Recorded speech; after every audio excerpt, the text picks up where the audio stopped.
Andy here. And you might notice I'm in a different spot than I usually am. So I'm here in the common area in the living room. I'll let you guys have a little look because I don't normally stream out here. So let's take a look. All right, so yeah, I'm just doing a little bit of work here, doing some editing work. As you can see, I was working on some stuff here, doing some Facebook videos for Eric's 6. There's a TV, it's just on screensaver mode. I was listening to music earlier, but it's copyright, so can't do it while on stream. And got my backpack with stuff and things over here. Got some snacks, got my little drink. Got my drink over there. Some hot sauce and things. Yeah, there was a cabinet here, but we had a roommate recently move out, and by recently I mean today. So they took the cabinet and stuff. So now we just have a rice cooker randomly there, in there as well. And but I'm just looking at the stuff that they have, like, next to my room. Just kind of looking at it, and every once in a while you might hear them, hear the buzzsaw going of them like cutting pieces of wood for the walls. But yeah, they're making like custom wood pieces, and they're gonna add some kind of covering, I guess, to seal the elements or something like that, and then they're gonna wallpaper it over. So hopefully, third time's the charm here, and I don't have to deal with that fucking nonsense of, walls getting all flooded and gross and mold building up and wallpaper peeling and all this other craziness. So I'm glad they're getting it now before the humidity really starts kicking in. You can start to feel it a little bit because of spring, but it's nowhere near where it's going to be. So it's just getting started. So I'm glad that they're getting it done now before it really gets bad. So hopefully with all this reinforcement, we'll see if things are better this summer around. But yeah, that's basically why I'm out here instead of in my room. So I guess we'll get into the great title, as Brooke put it, as far as what we're going to be doing. So earlier, I did a stream, and I ended up deleting it because I wasn't really satisfied with how it turned out. I was very all over the place mentally. I'd just gotten off work, and my brain was elsewhere at the time. So, what's going on here? All right, cool. Just checking some messages. Yeah, my brain was elsewhere at the time, so I just didn't really like the way that stream came off. So I just ended up deleting it. So I figured I'd say it a bit more concisely in this one. Fingers crossed, anyway. We'll drink it, I think. So,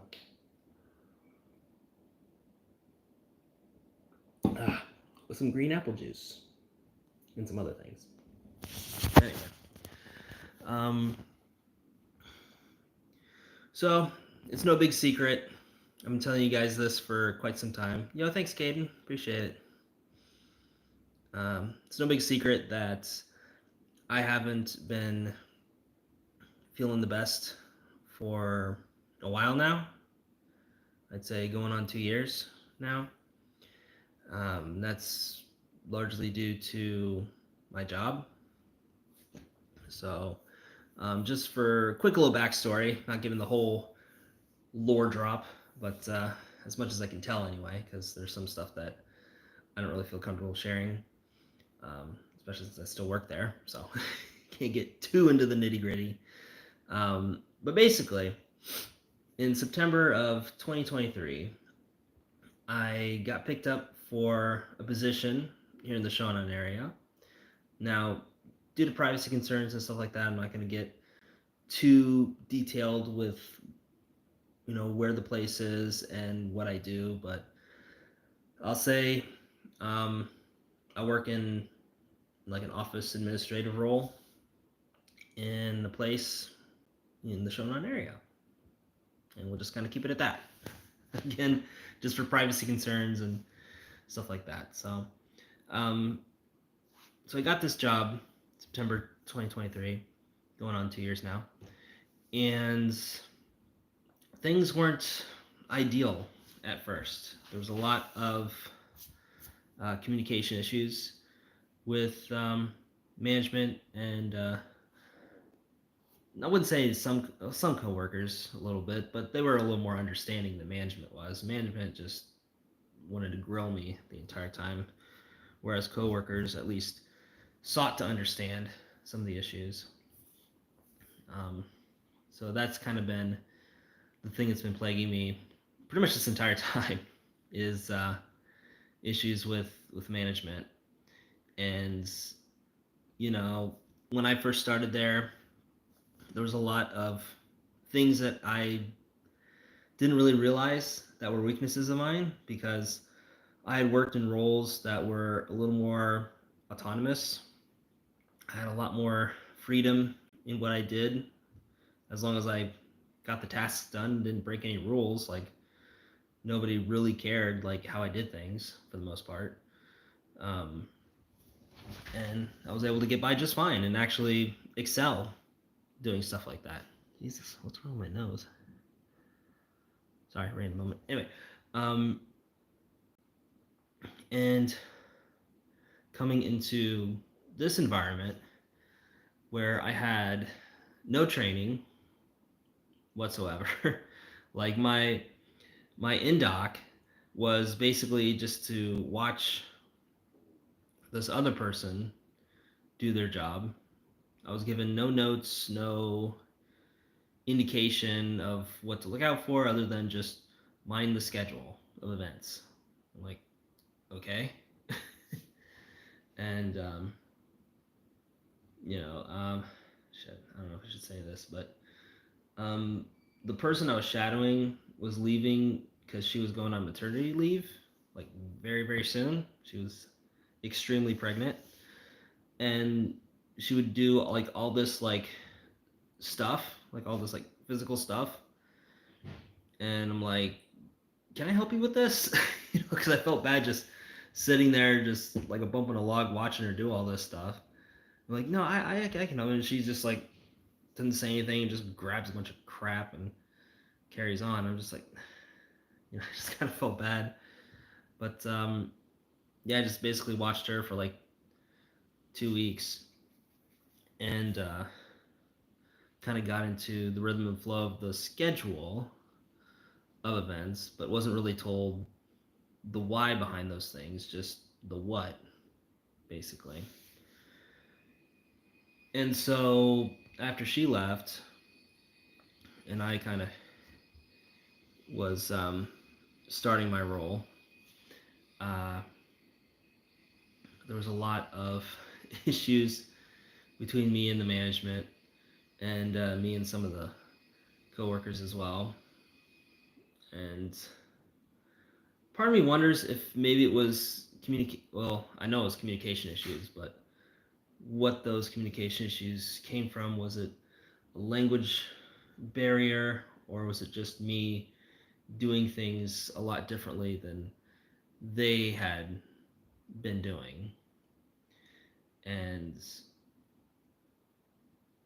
you know, it took us a while to kind of get to a point of stability, but after a few months, we eventually got to it, and I think it was about 4 or 6 months in. Yeah, it was about four months in, I think. I got transferred to another department, or another role rather, which was not to another department per se, but rather working interdepartmentally. So I was basically a liaison for different departments, which is my current role right now. And I just kind of help out and do things between departments and stuff like that.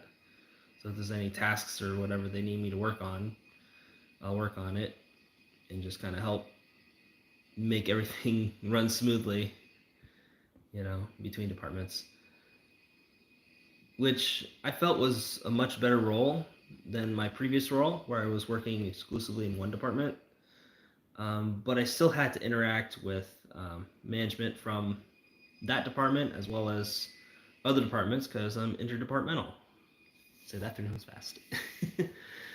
And in doing this and kind of dealing with their issues and egos and things like that, there was a lot of conflicts in schedule as far as like when I can work on certain tasks or how much time I can do this or that or whatever. And that brought a lot of consternation with things. So, I guess we can bring like a recent example. So, this week, for those who don't know, if you're outside of Japan, it's called Golden Week. And it's one of the main, I think it's the main holiday time for Japanese people outside of Christmas and New Year's. Mostly New Year's out here. This is like the main holiday time for them. And so I'm off this whole week and 2 days next week. So I don't go back to work till Wednesday. Next Wednesday, not tomorrow. But yeah. But before I left for vacation this past Friday, I was tasked with doing like this huge print job. So I was printing just a bunch of documents, assembling them, putting them together, organizing them, things like that. And this was all due for this coming Friday.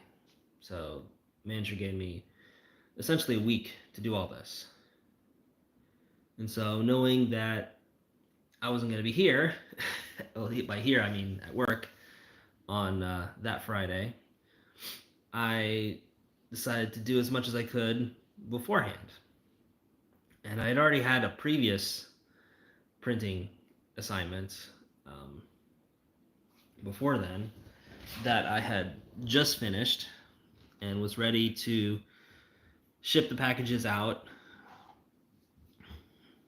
when the boss told me to, before shipping out, he wanted to kind of check the contents to make sure pages were in the right order and stuff like that, which, okay, fine, fair enough.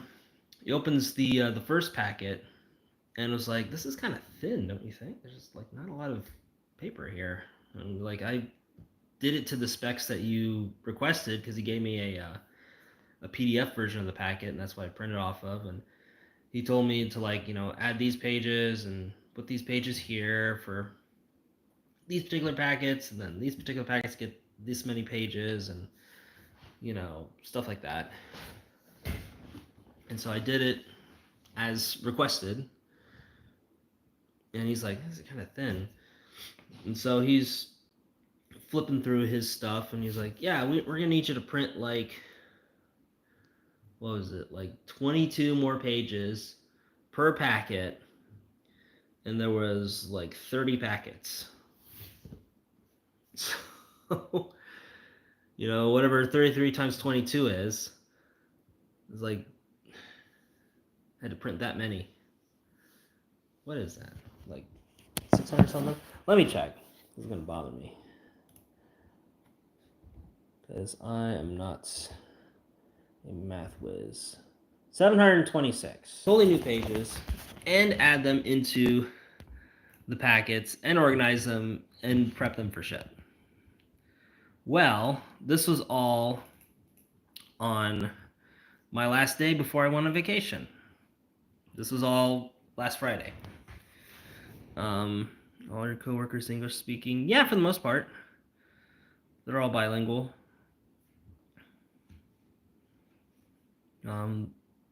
Their understanding of English kind of varies. Like most of them are returnees though, so they have a pretty good understanding of things. But anyway, carrying on. So I had to print out 726 new pages and add them to all the packets, all 30 of them, and get those repackaged and re-put into the thing And then I was supposed to like have my manager look it over before sending it out. And keep in mind, like I was ready to send it out that day. I already had staff help me with the filling out the form because we have a so we were gonna have them the delivery company pick it up, and so they filled out the form for me. So all I had to do is just literally put it in a box, tape it up, slap the form on top, good to go. And it was like ready to go. I already told office lady, hey, here it is. I'm gonna set it here. you know, and that's when he told me to like, oh, I need to see these packets. And so he just had me rip it open. He looked through the packets and was like, it's kind of light, you know. And so he was fussing through some things and was like, yeah, let's add 22 new pages to each packet, double sided. And so, like 726 pages, that doesn't print in like 2 minutes exactly. And I'm constantly having to like refill the printer. So I can't just like let it go for too long while I'm working on other stuff, even though that's kind of what ended up happening because I didn't have as much time to work on that task because I wasn't prepared to work on that task. I was prepared to work printing like literally all day. And I would like periodically like come in and like put a new um, stack of paper in there. And it had to be a certain color too, because you had to organize the sections, this particular section by color. So I couldn't just get standard white paper. I had to get colored paper. And we only had like 3 different colors of paper because it used to be red pages. But then he decided to shift it to this like teal greenish color. And so that's pretty much all we had. I'm like, all right, I guess. Slap that in there. And I think I went through like 3 packets of paper. And I had to change the color like 2 or 3 times. I think it was, yeah, it was like 2 or 3 times. Because there was like a slightly different shade. It was more of like a blue than a bluish green for that last set. And I had to like go in there because I was working on a bunch of other stuff too. I wasn't just sitting by the printer, dinking around the whole time. So I had to like whenever I would get a speck of time, I would just kind of look at the printer, check it for if it was still printing stuff, and stuff like that. I don't know what that is. Anyway.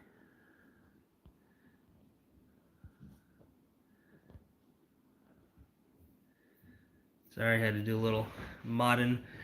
So I had to do all that. And then I think it was like 4. It was around 4 o'clock in the afternoon. I was set to leave at 6. So 4 o'clock runs around, and I still have that other printing job that I was supposed to do. So pretty much the only time I had to deal with was once this last minute print job was done. I just grabbed all the shit, put it in like a back area, and started on the actual task I was supposed to do that day, which was printing. I think it was a total of 60 packets, and had to have them all organized, stapled, all that shit.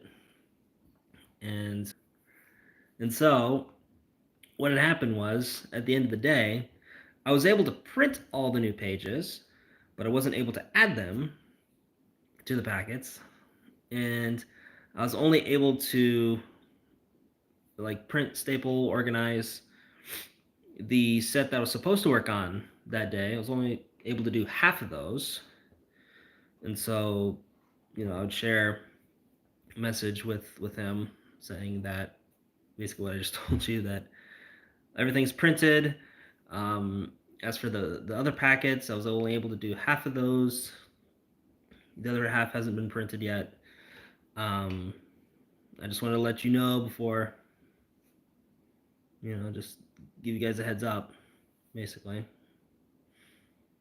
And then I know some of you might be saying, well, why didn't you just like say something about your holiday coming up? Because, had I been working this week, it would have been a very reasonable timeline, actually, and I would have been able to get it done just fine. But because of all this last minute shit, I wasn't able to do any of the tasks to completion, no matter how hard I tried.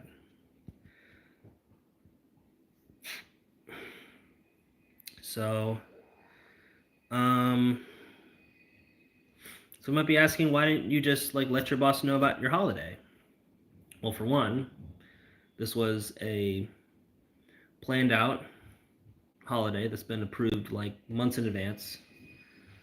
So he should have known about it, first and foremost. Second, the last time that I had talked to anybody while scheduling tasks and stuff like that about any sort of off period that I might have, because this isn't the first time this has happened. So there was another period of time that I was going to go on holiday later in the week.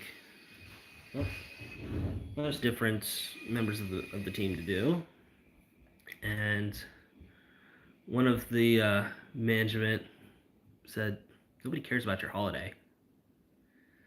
And then later on, they bitched me out for 15 minutes about my lack of professionalism and making other people feel bad, and how so many people complained that I was bragging about going on holiday when I was merely mentioning that I was going on holiday so that way we could schedule out the tasks properly and I wouldn't get like a shit ton of stuff to do before I left.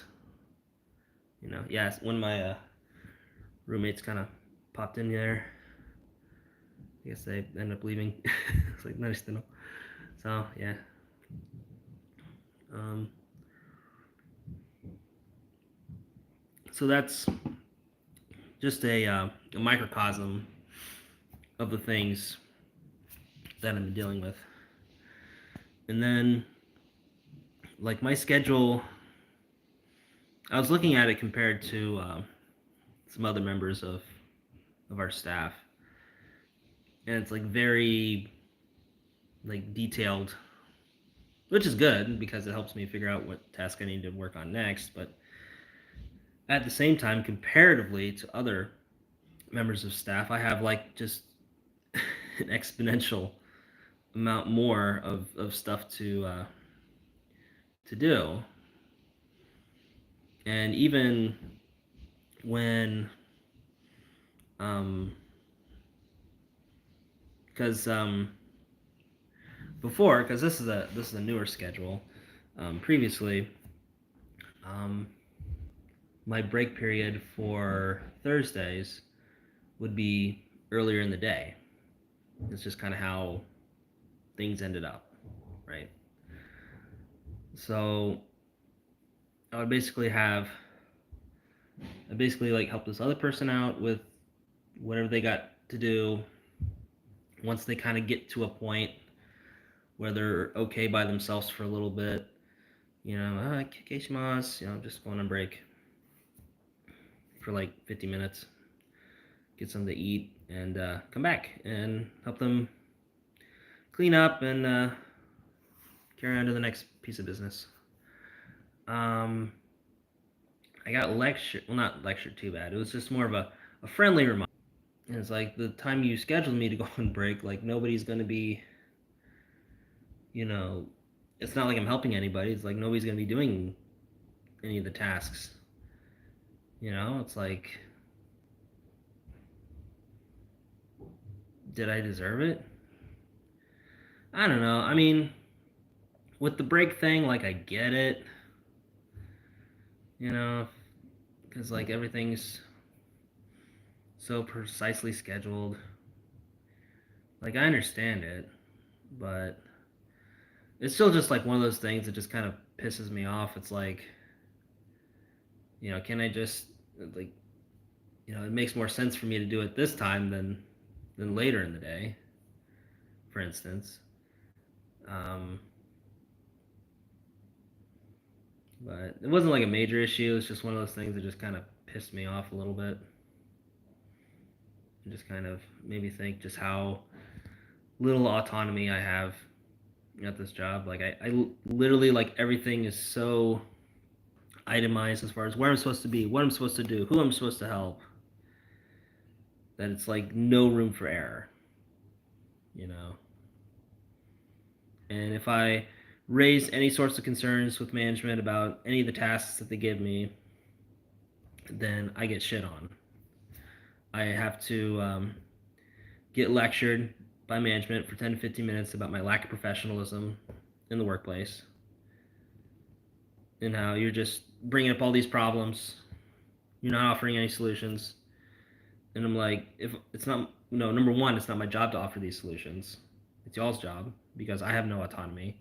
Because whenever I tried to do that, you would get in my face about, excuse me, that's not your role. That's not your position. Are you an authority to make these changes? No. Okay. So why are you doing it? So you hear that shit so many times, and it's just like, why bother, right?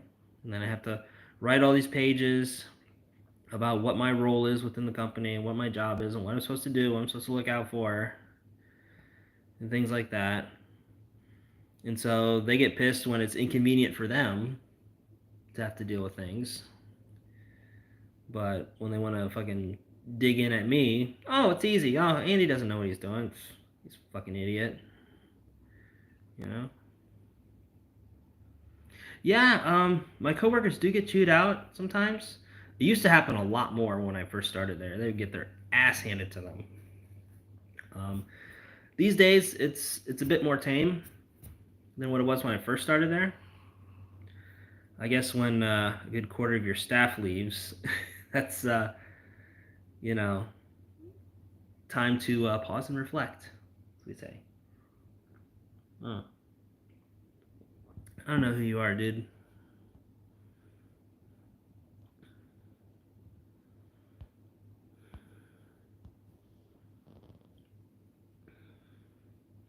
Sorry, guys. The spammers are out tonight.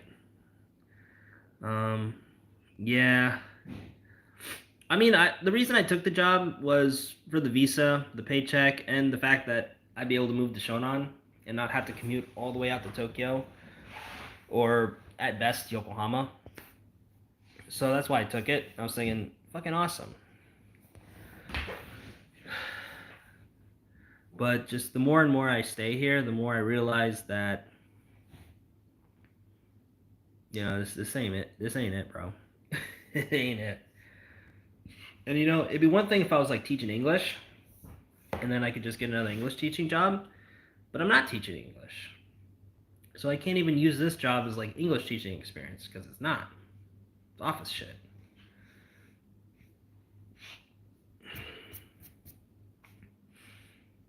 So, yeah, for real. Job sounds like ass. Job market rough out there. Yeah, dude. Like, and that's I think that's the thing that's getting me the most, more than my job actually. Now that you mention it, is how just just awful the job market is. You know, like even during the spring, which is like the main hiring season. Like I was applying to so many different places. Like I was applying to like English teaching roles. I was applying to some marketing roles. There's a couple office assistant roles as well. I think maybe like two or three that I applied to as well. And I got a couple of interviews, but for the most part, I was either ghosted or rejected outright. And I'm like, damn, what the fuck? And so, like, I would go on all the job boards. I would go on Craigslist, Gaijin Pot, Jobs in Japan. I would go on LinkedIn. I went on, let's see, Job. Career Cross a couple of times. I don't know, their UI is a little wonky in terms of search. I went on Indeed, which that was the biggest fucking letdown. Fucking Indeed JP. Um, because they had a bunch of roles that I would have been perfect for, considering my main experience in video production as well as other things, and I thought it'd be perfect for those roles. And there was like a shit ton of them. I applied to a lot of them. There was just like so many I couldn't apply to all of them. There was just like hundreds. So I applied to all of as many of them as I could, and like I got denied by all of them. But the shitty thing is with Indeed, like they don't just send you an email saying, "Yeah, you got rejected." They send you an email saying, "Hey, somebody sent you a message. So you better go check it out on our site. Oh, you gotta like re-authenticate. We gotta put in this confirmation code. Okay, we just sent you something to your email. Hey, enter in this code. Okay, so I gotta go back to my fucking email, copy paste the code, put it in there, do all this fucking shit, scroll all the way down because he gives you like a shit ton of notifications like you applied to this job. Somebody looked at you applying to this job. Hey, somebody's gonna contact you. And then all this kinds of stuff. And then at the very end, it's like, そのちょっとですね、ミスターアンディ、難しいですね、やっぱり。maybe English teacher だね。頑張りましょうね。Basically. So, I'm being a bit facetious at the end there. But yeah, I went through all that rigmarole just to receive a. We regret to inform you that after careful consideration, we're not going to process your application further. Please don't be mad at us. Get good, you fucking ego scrub. You know. Fluid as fuck. Apparently, I don't know enough business Japanese, but that's the thing. A lot of them look for like the JLPT certification. Um, I can talk a lot of shit, but a lot of my Japanese is kind of like rough or casual. So in terms of like talking Japanese in a business environment, like Keigo and shit like that, like I'm completely a baby in the woods. But as far as like having casual conversation and stuff like that, I can get by. I'm not super, you know, erudite, if you will, with my words, but I can get my message across at least. Anyway, getting back to Twin Life, job market really isn't great at the moment. Yeah, no shit, dude. It's pretty shit across the board, not just in Japan. Like there are jobs out there. It's really tough out there, and so many black companies, dude. Seriously. And that's another thing that I'm worried about, because like I know there's gonna be people out there just saying, "Oh, just get an English teaching job, bro. Like you're white, you're from America, you speak the egos, ego Josu desune, Andy San. Just fucking work for Interact or some shit." But I'm just afraid of getting stuck in the same position that I'm in now, or worse. So I'm trying to be more mindful of where I apply to.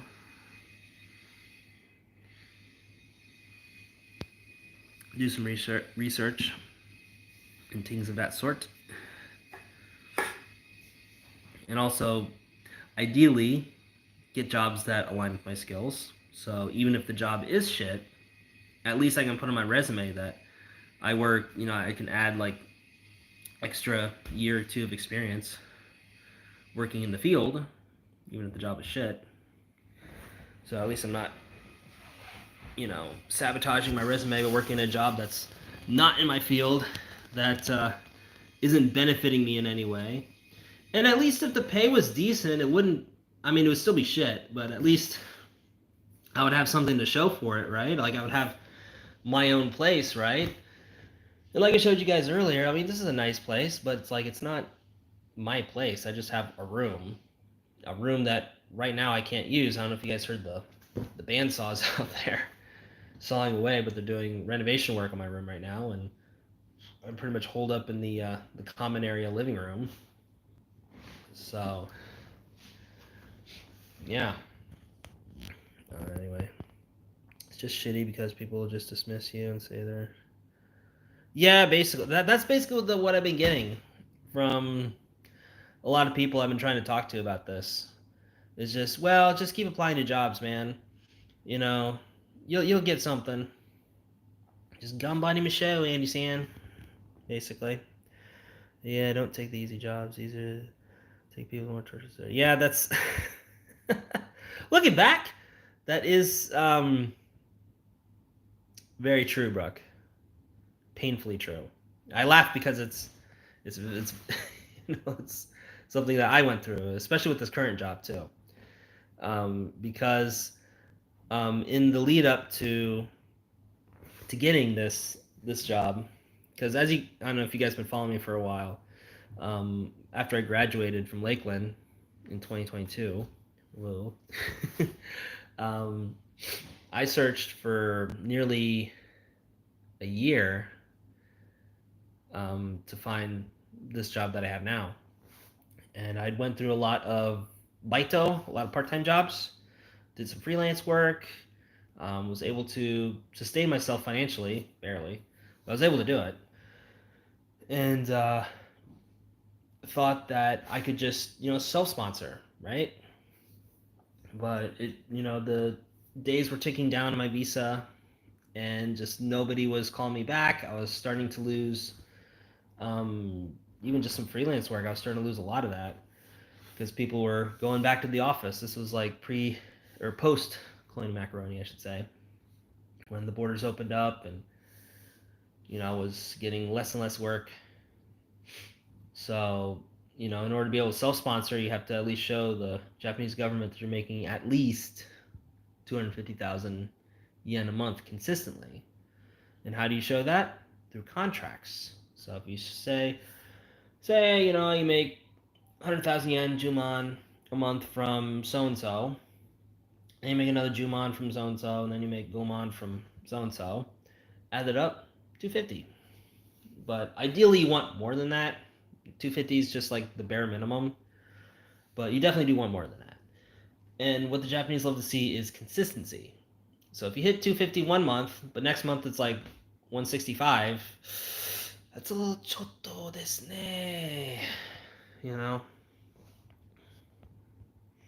So if you have the contracts that prove you get X amount consistently every month, then it's a little easier for them to give you the go ahead. But there's also a lot of other stuff in doing the self sponsor thing as well.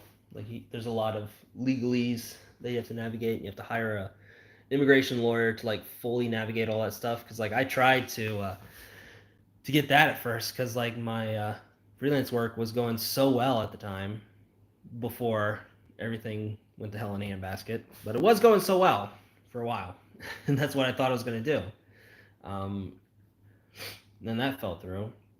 But even before that, I was working a remote video editing job for a company out in I think they're in Asakusa. Yeah, they were in Asakusa, I believe.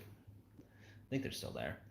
Um, but yeah, during Colonial Macaroni, they switched to remote editing, and basically, like when I was in school, I would do that job on the weekends, and it paid pretty decently actually. And like during off times, like during my month-long breaks, I would just work full time for them, or as full time as I could get. Because sometimes I could work full time, sometimes it was like, just come in like 3 days or whatever. Just depending on how much work they had. But yeah, my managers were really super jazzed about the amount of work that I could do, and I would also like help fix other editors' mistakes and stuff like that because they would give me those jobs as well, in addition to actually doing editing. So just depending on what work was available for those days. So it was kind of a mix of those things, and it was like a really nice system, and the managers really liked me, and I made it known that I wanted to work there full time once I graduated, and they're like, yeah, man, we'd love to have you on board. Just wait until you graduate, and once you get that diploma, then we'll talk, okay? I'm like, all right, sweet. And then I get a notice of, yeah, we're not going to renew your contract, so we're going to give you, like, it's basically like them giving me a month's notice of them letting me go. So you know how when you quit a job, typically in America you give 2 weeks notice. Um, in Japan, it's usually a month's notice, although legally 2 weeks is the bare minimum requirement. But a lot of companies require at least a month in advance to them to find a replacement, train them up, and do all that stuff. I guess so. But yeah, they basically are the ones giving me the month's notice of like, yeah, we're not going to renew your contract, so you can continue working for us for this month, and then afterwards, come by Michelle, understand? And I was just like, what the fuck? you know? And that's when I, you know, went spiraling downhill because ran out of freelance work, was dipping into my savings, and then that's when I got this job. And now I break even every month. Well, I can't even say that anymore because I'm continuously borrowing money from people. So, yeah, fun times. Anyway, let's get back into the comments because I kind of went off on a tear there. Yeah, I don't think it's a job. Yeah. Pretty senior in my role now, and it's tough. Haven't really gone fully into job hunting yet, but the first forays are looking good at the moment. Yeah, like one of my friends, I was checking messages earlier, and I won't get into the nitty gritty, but he's been having a hard time looking for a job too, and so hopefully he can find something. He basically just through staying at the company long enough, he was given a managerial role, even though he didn't ask for it, and he wanted to stay in his position. He was fine with that, but they were like, "You've been here long enough. Here you go. You're manager now." Like, oh, okay. He's got all his bosses and shit yelling at him about shit, and it's just, oof. So he's looking for something else too. But yeah, and that's another thing. Twin lamps. The last part might have to start something myself. That's another thing I've been seriously thinking about, and I've been telling you guys this for a while now. So this is nothing new. But I just been wanting to find something to where I'm not so dependent on this. What was that? Oh, green screen. Whoops. Where that green? What the fuck? Hold on. Okay. Now then, like I was saying, trying to find something to where I'm not so dependent on this job, and I can, pursue stuff that's a bit more up my alley, shall we say. And with this green, I know, right? Your superpower is green. Yeah. But yeah, so I've been wanting to do video editing, doing freelance work for that, or just working on my own content. Like I haven't posted a new video in like what, going on 2 months now. And the last video was was an anniversary video, so it wasn't even like a video. It was just me, jerking myself off about, yeah, I've been doing this for 19 years, guys. What would be your ideal best case scenario job or career situation? Um, Honestly, like if we were to map it out, I would love to, yeah, go full time YouTube, be a full time YouTuber. But that being said, I do realize that there is a bit of a shelf life when it comes to earnings potential on YouTube or anywhere on the internet. Doesn't matter if it's Twitch, Kick, whatever. Um, so that being said, I'm thinking about it a bit more long term, and I would want to go full time on YouTube for like 5-10 years, I'd say. Because once you get to like the 10-year mark, as far as doing YouTube full time, from what I've seen, other full timers, that's, if you go beyond 10 years, then you start to kind of fall off in relevancy, and you start to get people just saying, I get it. Like you run out of shit to say, you run out of stories, you start running out of ideas, and so you just do what brings in the views, and it just becomes less fun. So I want to do YouTube full time, not forever, but for a good chunk of time, good decade at least. And then after that, I'd want to move more into the business side of content creation. So maybe like starting my own agency. I do want to start like a some sort of educational platform on being a creator, because I think there's a lot of good stuff out there. There's also a lot of misinformation, and just like you start to get into like the dark side of marketing, like manipulation and shit like that.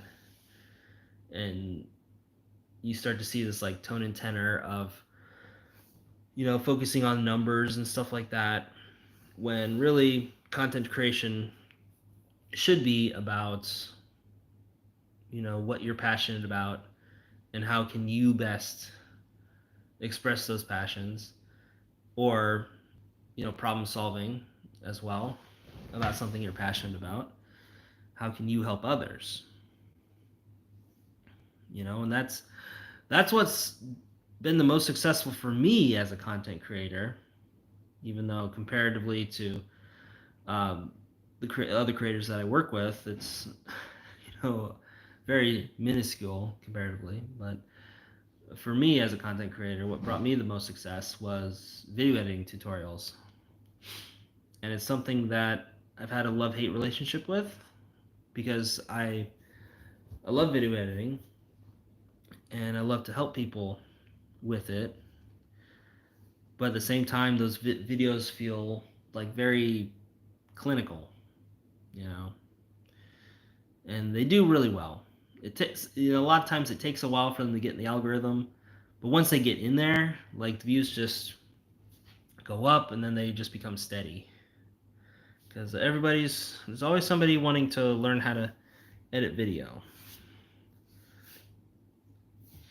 So it's not a, it's an evergreen topic, we'll say. So as far as that being the most lucrative way for me to go full time as a YouTuber, it's possible. But there's other stuff, creatively that I want to explore as well. Like one thing I've been seriously considering, and don't laugh, but I want to explore more of like the VTuber side of things. I've been really interested in the tech behind it, like the motion capture and the face capture and things like that. It's like how it works and how we can get that all set up. And so I want to learn more about that technology, so then hopefully I can make some excuse me, make some tutorials on that as well. Based, I know. Make some more tutorials on that as well. And also, doing my own content as a VTuber would be nice too, because I won't have to worry about my background or anything like that. Oh, for me, no, I wouldn't make money doing models. Jesus Christ, I'm not that artistically talented. Tracking maybe, but I'd say, probably just learn the software, learn how it works, and just kind of help people with using the software. Maybe do some problem solving, stuff like that. Again, I'm not intimately familiar with it, so it's hard to give specifics. But yeah, just stuff like that, just to like help people, make more content. And plus, VTubing, there was that big gap with becoming a VTuber, because a lot of the models are paid. So, and especially in the beginning, a lot of them are very expensive, because they had to pay an artist to design the model, and then you had to pay a rigger to rig it. And then if there's like certain Um, Other assets, I guess, you had to pay for those as well. But that's mostly just like the corporos, the corporate VTubers like on like VShojo or Hololive. So it's not really. I guess it depends on the person, but they don't really pay for the models. The corporation does, or maybe it's like a split of some kind. But yeah, my thing would just be to teach people how to use the software. Not really making the models myself. Um, and just hopefully make it easier for people to get into VTubing if that's what they're interested in. I just want to make it easy for people to get into content creation, period. VTubing is just a subset of that, of course. So, like for me, um, talking about video editing, which is another major hurdle for people, because not a lot of people know how to edit videos. So having to teach them how to use the editing software, learning using little tricks of the trade. Virginia. Oh my God, Lee. It's been a minute, dude. What's up? So yeah, doing stuff like that, having like some sort of educational element, I think would be best. Yo, bro, what are we talking about? Talking about stuff that I want to do. Like if I always come back. Nice, good to see you on here, dude. But yeah, Ethan, we're talking about stuff that I want to do if job was no concern. So the thing I want to do is basically like add educational elements to content creation, whether it's teaching people how to edit videos or to use certain software like I said earlier with VTubers. The software appears to be like a major hurdle for a lot of up and coming VTubers, how to use it, how to troubleshoot certain things.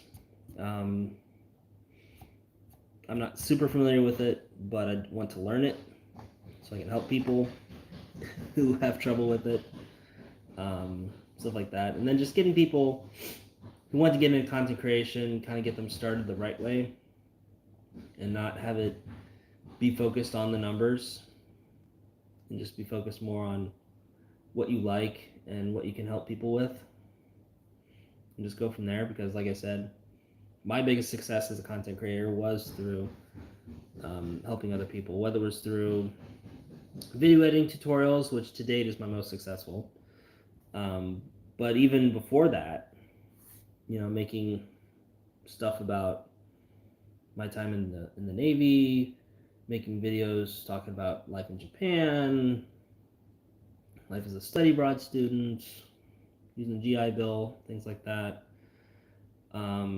Those videos have been the most successful for me. Not just in terms of numbers, although they do really well there, but in terms of the amount of people that I've helped, through seeing what I've got in the comments, seeing personal messages, a couple of Discord shoutouts every once in a while, things like that. Like those always really get me the most. Just being able to help people. So I want to build some kind of platform to help people with content creation. So, and I've also been considering doing it IRL in Japan as well, like having a school, like an actual school, based on learning the basics of like how to edit videos, how to set up your live stream, how to work your overlays, um, general like etiquette, I guess, for doing live streams, how to structure your videos, uh, what makes things interesting and what doesn't, things like that. Just stuff that's less about numbers. And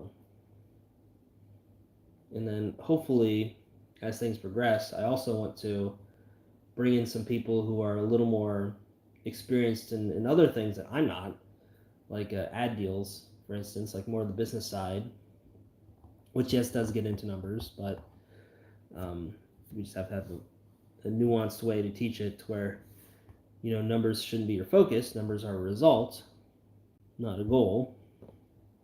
Just put that there.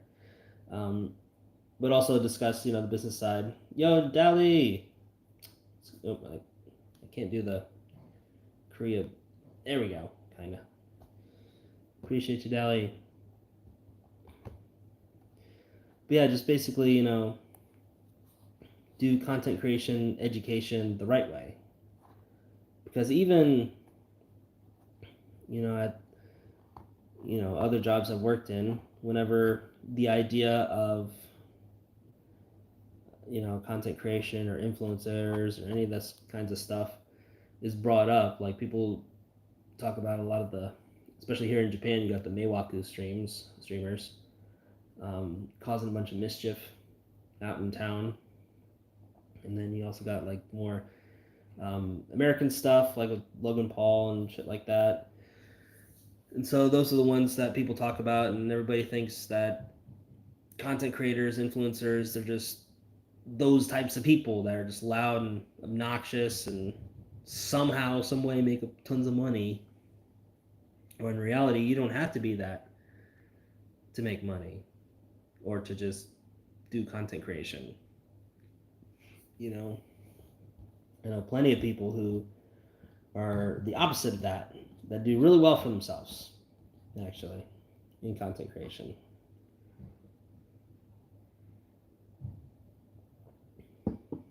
I work for a couple of them, actually. So, yeah, that's my goal. But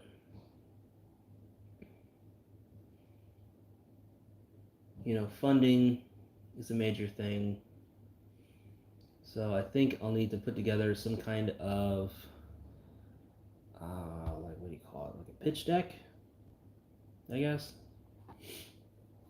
Because VCs aren't really a thing that I'm aware of in Japan, at least in the Tokyo area. I've heard they're a little more common in like Fukuoka, which is apparently the startup capital of Japan. I was watching a video actually the other day about this Aussie dude. He's got a real positive attitude. Should I just subscribe to him? What was his name? Well, he's got like longish hair, and what is his name? I just subscribed to him. Who the fuck are you? I really want to shout this guy out. Sec. There we go. Why is the all subscription button at the very fucking bottom? Come on, guy. By new activity, I guess. Be recent, right? So, I'm subscribed to a lot of people.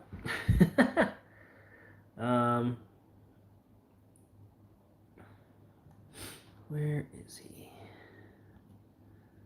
Where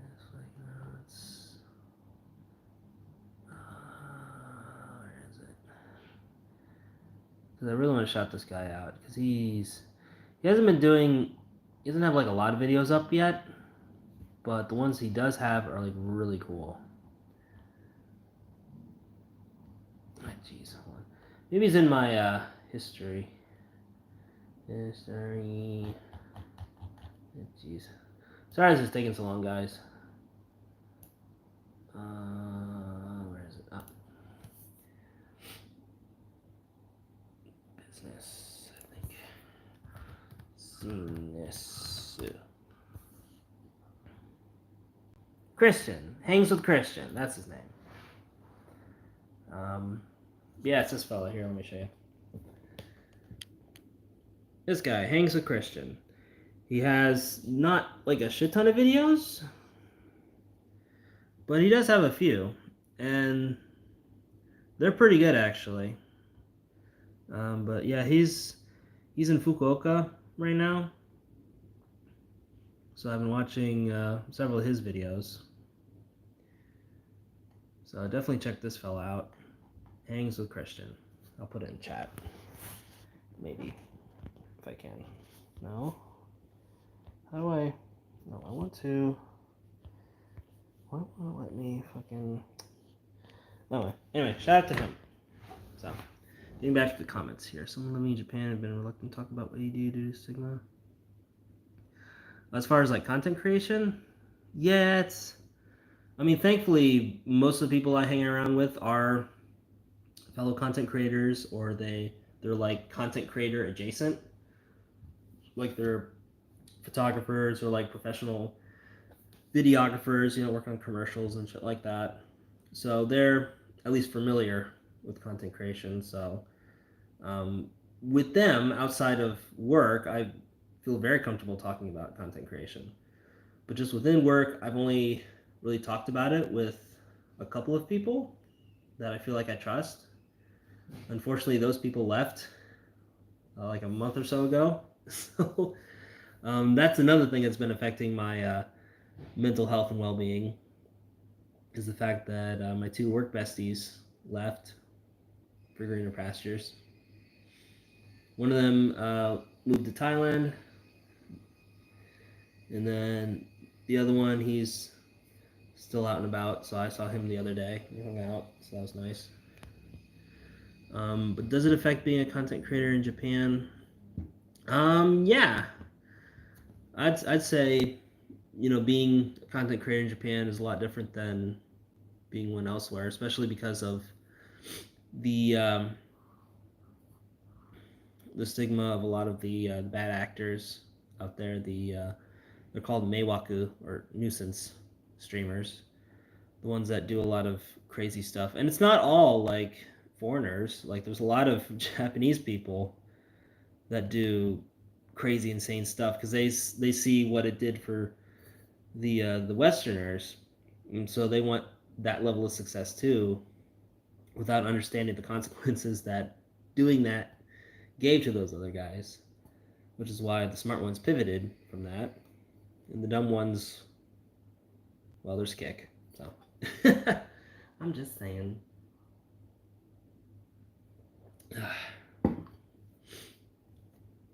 But I believe at the end of the day, if your intentions are good and what you want to do and put out there is good, and not just for some dumb clickbait bullshit, then I can go to bed at night sleeping just fine. So it just depends on what you value and what you want to put out there. And for me, I just want to put out positive stuff as much as I can anyway. Sometimes it gets a bit negative where I'm all up in my feels like this, but for the most part, I do want to put out more positive stuff. I think I missed something earlier.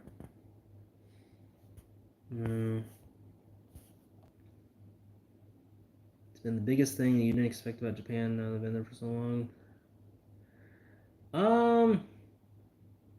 I'd say this time around, one of the main differences was just how ready and able the Japanese people are with content creation.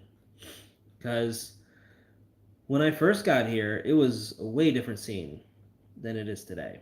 Like I first got here 2013, Station Yukosa from 2013 to 2015, so over a decade ago at this point.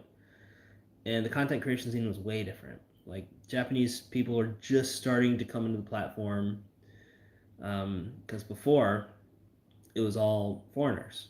Because like Japanese people didn't want to show their face, they didn't want to be on camera, they didn't even want to speak on camera because they get identified and somebody at work would see it and oh my god, they get in trouble and doshio kana asukashi. Be so embarrassing. So they were out of the picture for a long time. But when I got here to Japan, they were just starting to,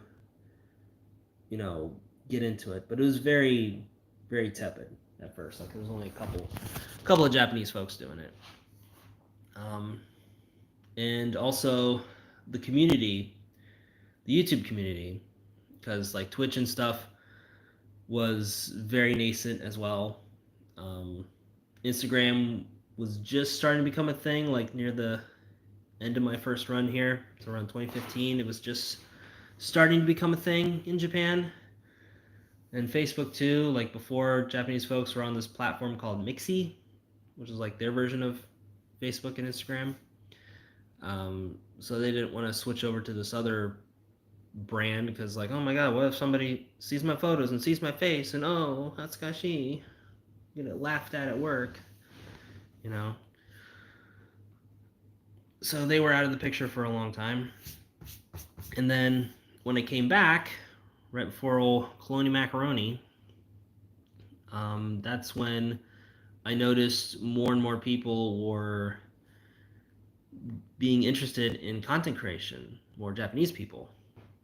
And you'd see a lot more channels pop up, or like couples channels as well. So if there's like a foreign partner and a Japanese partner, they would be on there more so than back in the day, which there was a couple people like that.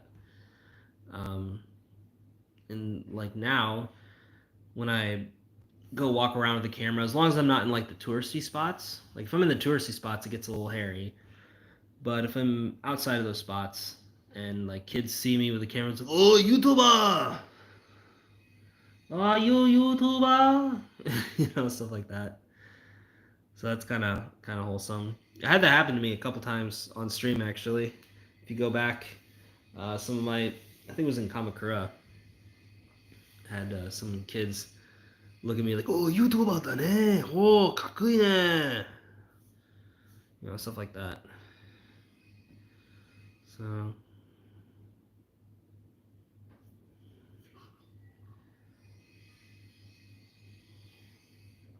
you can hear them sawing the wood paneling or the walls. Goodness. But yeah, I'm just gonna continue. How's my fluency these days? It's hard to say because like all I do is like self study. So I also talk with coworkers and clients, and they don't expect me to speak perfect Japanese, so they're a little more. I guess this is one of the nice things I can say about where I work is I feel like my Japanese has improved. I've learned a lot more words, you know, which is good. And they are very helpful in trying to explain certain things or certain words or pronunciations and things like that. So I have been improving in that aspect, but to what degree, I'm not really sure. So I'd have to gauge it somehow through like JLPT or something like that. But if I'm taking the JLPT, I'll have to like actually study for it. And also, contrary to popular belief, despite what all these companies are saying, JLPT, despite the name, isn't a true assessment for a Japanese understanding. It's just like a very basic assessment of things. But I know plenty of people with N1 or N2 that can't order food to save their lives. They just point stuff to the menu or, koko desu, kore desu, kore desu, kore desu, ijo. Just, just basically this, this, this, this. That's it. Whereas with me, I at least attempt to pronounce it, but I definitely do need to get my reading up to snuff because my kanji literacy is garbo. So um, that's something I do want to improve on. But there's just so many things, man. So many things I need to work on, and I can't work on all of them, unfortunately. So I just need to prioritize what I need to work on right now, and what I need to work on right now is getting the fuck out of this position. basically. So yeah, so what I want to do is I was talking with one of my clients, and he suggested that I just take a part-time job, and then with the money that I make from freelancing and all this other stuff, just have that basically, you know, shore up the difference that I would lose from going full-time to part-time, so long as they sponsor the visa. Because there are some part-time jobs that support a visa, and I've seen several of them, in fact, applied to a lot of them. And even if it's just a Joe Blow English teacher gig, like, if they sponsor the visa and I only have to show up like 20, 30 hours a week, I can spend the rest of the time, working on my shit. Like, as long as I budget properly, it's not going to be that big of a deal, right? Get my freelance game up, work on my own content, and just kind of get that going. It'll suck at first, not gonna lie, but once things kick off, should be good. Should be good. So, anyway, guys, speaking of that, English teaching a bad gig. No, it gets a lot of flack online because there's a lot of companies that take advantage of people, and it's treated basically like McDonald's. Basically, it's the easiest way I can describe it. It's a good entry point for getting started, like McDonald's. It's a good entry point to starting work, starting a job, showing that you can show up to a place consistently for however long you want to work there, a year, 2 years, whatever. Um, with English teaching, it's a good way to get a visa to stay in Japan. A lot of them don't require a whole lot of effort, which is good for postgraduate work because we work our asses off to get that diploma, and then once you yeah, for sure, Twin Lamps, for sure. um, yeah, the reality of it is, obviously every school's different, every situation's different. I've heard a lot of horror stories about schools mistreating people, and I've also heard stories of schools going out of their way to helping the English teachers. So it's a mixed bag, really. But ultimately, at the end of the day, it is meant to be an entry level job, just a way for you to get your foot in the door in Japan, get your visa, get your paycheck, and find something else to do eventually after that. Now, some people, if they do continue down the education route successfully and not just do Joe Blow English teacher shit, a lot of them transition to either working in like international environments. Like my friend Kevin, he does like PYP, MYP level stuff at international schools in Southeast Asia. He originally taught in Japan and Korea, and just kind of blossomed from there. Um, and then there's other people who I know that have transitioned to university levels of English teaching, which is like the cream of the crop as far as English teaching goes. And then there's others where it's you're more of like an administrative role, to where like you're managing all the English teachers, like either like a dispatcher role, like if you're dispatching English teachers like the more rural parts of Japan. There's those. There's some that get into like curriculum writing. There's a lot of different things that you can get into if you decide to stay within the education sphere of Japan, if that's your passion. But English education isn't really my passion. It's other parts of education that I want to help the kiddos out with. Um, but starting your own business is another great way to continue your stay out here in Japan. Normally, that's for people who are married and aren't bound to visa restrictions, so they can afford to take the hit as far as not working. And then there's some of my friends, they're on what's called a business manager visa, to where they get to start up their own company within Japan and continue to manage it. So that's kind of another way to do it.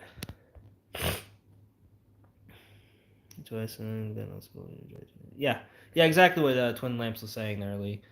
Um, it just depends on what you choose to do with it, really. Like I did a little bit of the teaching the egos to the kiddos here and there, before I landed my current job, and it was alright. Like I wasn't the best at it. It was basically a little part-time gig for me. And the teacher already had all the stuff laid out for me, the curriculum, lessons, games, all this kinds of other stuff.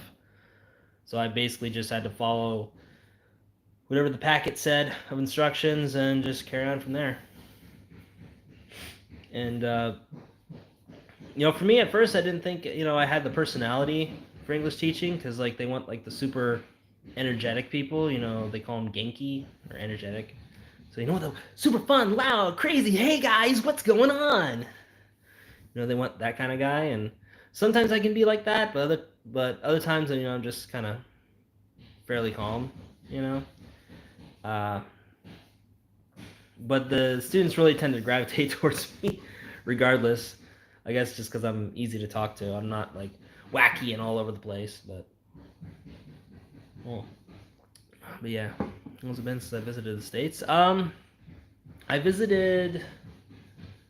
What was it? Oh yeah. It was the end of 2023. Yeah, I know, right? Yeah, it's the end of 2023. Unfortunately, the reason I visited was because my stepdad had passed away. Um, so I just started the then new job, and like a couple months in, get a call from my folks saying my stepdad had passed, and I knew I had to be there for them because they were just a mess. But I had like no money to get out there because I just started this job, and you know when you start a job in Japan, like it's like the GI Bill, right? You get paid for the previous month.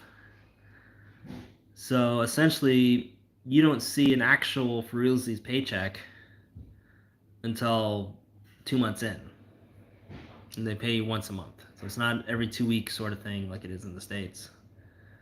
So I was fucking struggling those first couple months, and then I got my first for realsies paycheck in November, and then like literally a couple days later, I got that call, and so I was like, I don't care what it takes. I'm going to come down, visit you guys. We're gonna get through this. And thankfully, a friend of the family was able to send me the money for the plane ride there and back. And because it's bereavement leave, even though I had just started working there and hadn't earned like paid time off or sick leave or any of that stuff,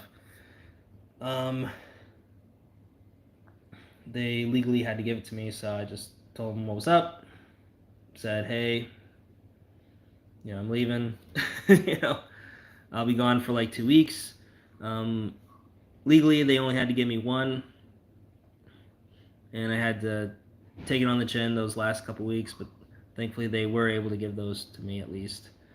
So I am thankful for them for at least doing that, even though I had at the time just started at the company. And that was the last time I visited the States, because unfortunately the exchange rate is pretty shit. It's getting better, but yeah, when you're getting paid in yen and you have to pay for plane tickets in dollars, like you're losing a lot of money. But because before, I think the exchange rate was like 165 or 100. I think it's like no, it was 170 yen to the dollar. and you want the yen to be lower because it'll be worth more. So if it's 100 yen to the dollar, it's equivalent. It's at parity, we call it. If it's less, if it's like 90 or 80, like if we're talking bubble era, 80s, then the yen is worth more than the dollar. But if it's higher, like if it's 120, 100, I think it's around 145, 150 yen now, then it's worth less than the dollar. So it means I have to pay more for Merkin stuff, which includes plane tickets. So that part sucks, which is why I haven't visited the States all that often, unfortunately. But hey man, how are things? Hope you're doing okay. Talking me out for a moment. Yeah, man. Well, I'm not really doing all that okay. I mean, today I feel fine. Just for record, for everybody, today I feel fine. I've had a few days to just mentally recover from work, and now I'm in like proper vacation mode. So I'm off until I have to go back to work next Wednesday. So I'm just chilling. And then for those who are just joining us, they're working on my room right now. They're putting in wood paneling and things, and then like some kind of sealant, and then wallpapering it again. So they're doing it for the entire room. I thought they were just going to do it for like the one spot, but I guess they're doing it for the whole room. So instead of it being just like done in a day, it's going to take a total of 4 days. So they're going to be done, what? Like Friday, I think? What's the first? Is that Friday? That's Thursday, my bad. So yeah, they'll be done Thursday. That's what they said.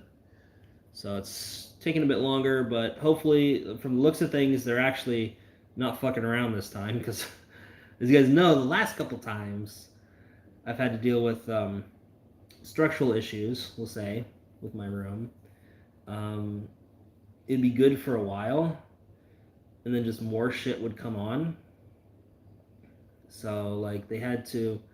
The first one was repairing the walls and the floor, and I had to like remove all my shit out of the room so I could completely redo the floor and the walls as well. And so I was like in somebody else's room. There was nobody in there except for me, but I was in an empty room for like a week. Actually, I think it was longer than a week. And then they finally finished, and I had to like remove all my shit back in there, only for the wallpaper to start peeling off, and then they had to send the contractors back again, and all they did was just like literally re-wallpaper that spot, which is fine, but they missed the other spot on the other side of the room, and I thought they were gonna like come back the next day to get it, so I went and asked the Oyasan about it, and he was like, "Oh, they didn't get it." I'm like, "No." Okay, I'll talk to contractors. 3 months later. So yeah, they're gonna be coming down, and I'm like, "When are you available?" I'm like, and I had just gotten my new schedule shortly after they contacted me, so I was looking through it. I wasn't like intimately familiar with it yet. So we were arranging dates, and Golden Week was apparently it. Because I didn't want to take time off to let them in my room, and if they had any questions or something like that, I could answer it. They just pop their head over there. Oh, what's the or whatever. If there was any concern or something. At least here I'm here, right? Let's see, what else? Anyway, we'll go through the comments from Jason here. Yeah, Lee. It's I will say that living abroad has been one of the most rewarding experiences for me, and you know this from our time together, working together. I was bound and determined to come back. I didn't know how at the time, wasn't until one of my old shipmates kind of smartened me up to being able to go to school out here, to where I was like, oh, you can do that? Cool. And so I did that, and I'm still here. um, it's been very rewarding though. I made a lot of wonderful friends out here. I feel like I get to do a lot of fun stuff that I would never be able to do back in Ohio. You know, just due to time scheduling and everything like that. There's just a lot more freedom with adult life here versus back in the States. We have to like schedule everything, and everybody's so far away, and you got to worry about DDs and all this kinds of other shit. Or yeah, especially out there, it has to be DDs because Uber's not really much of a thing unless you're in the city side. But here, like, fuck, as long as I can get to the train, I'm good. And even if I can't, there's spots I can stay. You know, go to like a business hotel or a net cafe, or chill at McDonald's until the trains start running at 5 in the morning. We've all been there before. No shame in that game. But yes, it also comes with a lot of negatives as well, and dealing with, like I said earlier, passing of family members. You miss those sometimes. Thankfully, I was able to go to mine, but that's not always the case. And if it wasn't for that friend of the family, financially, I couldn't afford to have gone there. So it was due to a lot of good circumstance that I was able to do that, but that's not always the case for everybody, unfortunately. So you're going to miss out possibly on those birthdays, a lot of key moments in family life. You know, I get to see my nieces grow up. Get to see my brothers move on with their lives. You know, being family guys. Get to see my mom do her thing and stuff like that. And it's kind of bittersweet, you know, because like you want to be there for them, but at the same time, you know, like if you are, then you're stifling your own growth. Like it's good to catch up. It's good to visit. I love visiting, but living there, don't know about that. Sounds good. Well, yeah. Well, where am I at here? Doing okay. Sorry, Jason. I'm just catching up with everything here. So I run my business and working for myself. Oh, you got your own job, your own a business now. Nice. Yeah, you were talking to me about it before. I don't know if you care to share the details, or you could just DM me later if you don't feel comfortable sharing it on stream. That's fine. But I'm really interested, dude. You know, seeing what you're up to these days. I haven't really seen much of you, you know, in quite some time. But yeah, man, basically just, you know, my current role isn't that good, and I'm looking for a new job. Haven't found one yet. Still on the hunt, but once we get that new role set up, ideally something that's gonna allow me more time to work on projects I'm really passionate about. You know, with content creation, content education, freelance editing, things like that. Getting those items done, and then eventually, if you know, the content creation or content education, I should say, once that kicks off, and as long as it earns me enough, then I can switch to that, ideally. But this is more of a long-term sort of dealio. It's not going to happen like in a month, you know? I'm sure working on the next long-form vid. 2 more shorts. Sweet. Recent vids. Oh, that's good, dude. Hey, Kitty, and Tiny Bass. I want to say Tiny Bass. Tiny Bass. Hey, what's up, guys? Yeah, it's good your videos went viral. I haven't They haven't come up on my feed in some time, so I didn't know if you were still making vids or not. But yeah, good for you, dude. Yeah, just what's this? Ah,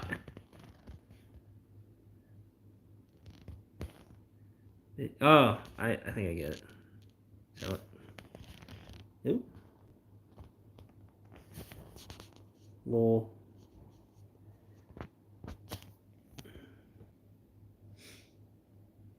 But yeah.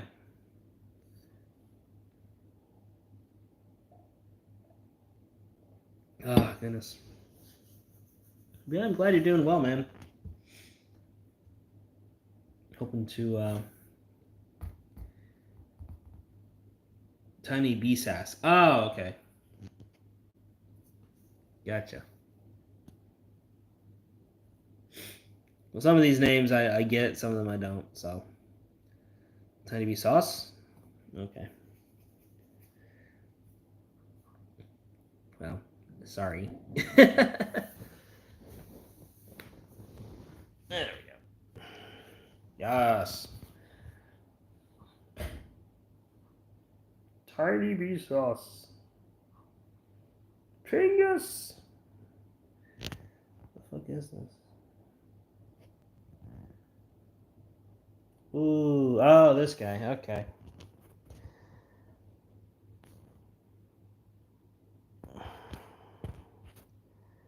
Eh.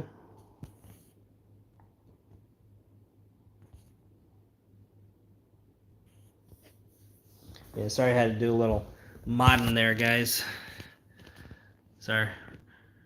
Rip and piss, he won't be missed. Tiny B sauce. Yeah. Do I have a Discord? I have a Discord account. I don't have a server though. But yeah, what is my Discord anyway? Shit, I haven't gone on Discord in a minute, to be honest with you guys. And they changed the names, like the name format, I guess you could say. Let me check it up. Choto de Mates.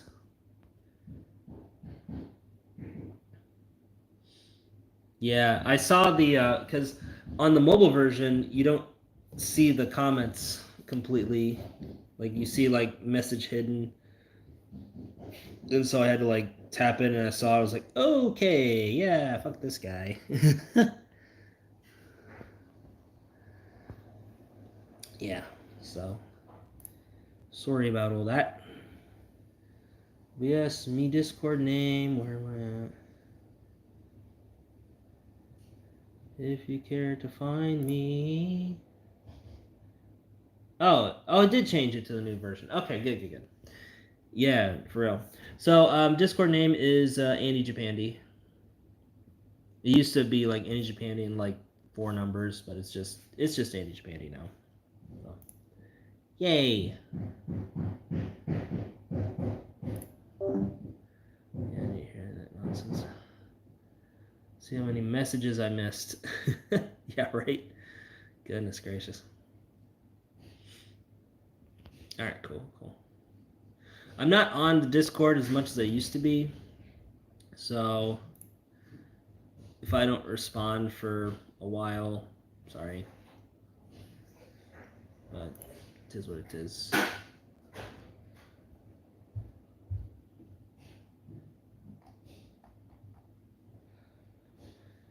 But let's see. Ah, there we are. Matthew, ending. Yeah. There you go. Hello.